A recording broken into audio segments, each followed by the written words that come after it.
The difference between digital and analog signals. Digital signals vary in steps. They have a finite and well-defined values in a range. Analog signals vary continuously in time and have infinite values in a range.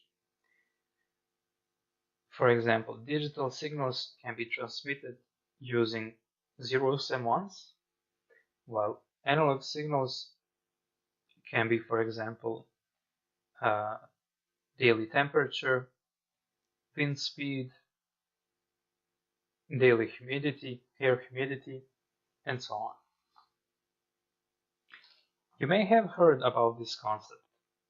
In a digital TV broadcasting systems, analog signal, if it is weak, the picture on our TV set will be weak and it has a lots of static.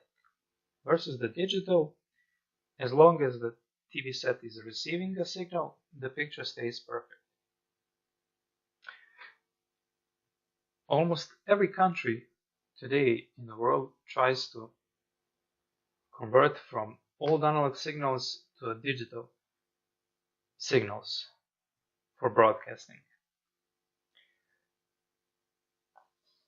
The advantage of the digital systems is that we can have a multiple compressed digital channels on our TV set.